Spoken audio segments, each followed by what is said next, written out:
there's Essendon. So the reviews have been suitably harsh from what happened on Friday night, coughing up the game against Adelaide. But for whatever's been said externally, internally, she was pretty fierce as well. All rolling? That was good. Sure. Brad, how do you go about reviewing Friday night? Yeah, and in all the gory detail. Here's Rochelle. Rochelle kicks the goal. Adelaide are in front. Adelaide have hit the front. The really unfortunate reality for us is that we experienced a gutting loss that I wouldn't wish upon our club. But as a coach, somewhat perversely, it's the best opportunity to get better, to learn your lessons. I've got the players on the edge of their seats at the moment. The Crows are going to celebrate. What a game of football. What a win for Adelaide. This is, as I said, somewhat perversely, I think an awesome opportunity for me and my coaching group to go to work, because this is how we get better.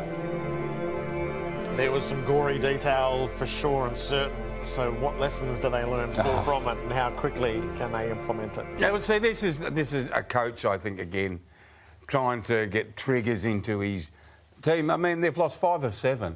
They're trying everything. Oh, Brad is, and the coaching staff, trying to get them. They've got to turn around this, winning and losing, but turn around being able to put and kill teams when they've got the opportunity to do it. So Brad says, hey, this is a great opportunity. Great opportunity. So was last week, and so was 3 weeks ago, so was 4 weeks ago. They're all good opportunities. How about an opportunity gets taken? Rather than learning, how about we take that opportunity? You know, the players on the edge of their seats. So they should be on the edge of their seats. They should be on the edge of their seats every week. Not just Essendon, every player. This is high stakes football, mate. And they let it go last week. And it would have been a review. Where were you? What were you doing? Not just in the last 2 minutes. Where were you in the second quarter? Where were you? What were you doing? So it's not just those last 2 minutes they're talking about. I think they're talking about the character of the team as well, rather than just positional and mechanical. But, you know, a great opportunity, I think Brad said, great opportunity. It's also a wailing danger game, isn't it, against St Kilda? Again, another one that they simply have to do the business in. They played a thriller early in the season. There wasn't much between them. If Essendon loses this game, Gerard, and you're going to be here on Monday, tune in. Go and watch it on KO. Because what will happen if they reckon the world was heavy on Essendon for losing it last week to Adelaide, if they lose to St Kilda, that'll be what? It'll be 6 of 8. 6 of 8. There'll be free fall at Let's that stage. flip that to another club. Say that was Ross Lyon, or say that was Simon Goodwin. The whole footy world would be coming down pretty heavy on this. And so I think if they lose to St Kilda on the weekend, there will be a lot of soul-searching. And people will be saying, opportunity, opportunity. They've had opportunities.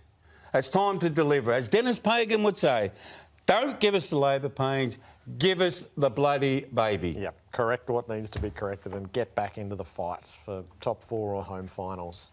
Melbourne, so they're 10th and they're teetering, aren't they? So the question, Max Gawn wanted to play from the very moment that he chipped the bone, the bottom of the fibula. And now it's pretty desperate. So do you... Is he playing? Do we know? No, we do not know, but I think if you asked Max, the answer would be yes. Andrew McWalter, substituting for Simon Goodwin today, told us this. I think there was a keenness for Max to play the day after he broke his leg. So he's really driven, skipper of the club. So he's certainly doing everything he can to be ready.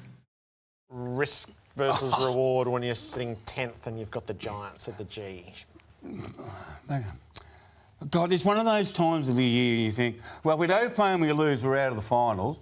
Do we do play him and we win and he survives? That's a big tick. If we do play him, he hurts it again and we win, we're not going to have him anyway. Who would want to be? I think you would not take the risk. Okay. I think. Now, I don't know how well he's recovered, mate. He's not moving too good there. But I don't know how well he's recovered. They're not going to run. This guy's the captain. And look at him. You see, you can't tell with Max. He's a shuffler anyway, can you? He's a shuffler. These ones you'd have to be inside to know. So how much does Max get to decide, given He's a veteran, he knows his body, he'll know what he can and can't do and the risk reward against that, and he's also the leader. And this has been a gruelling season to lead through, and I can imagine he was sitting there watching them just be uncompetitive last Sunday going, well, it just has to be. It has to be now. I don't know the answer. No.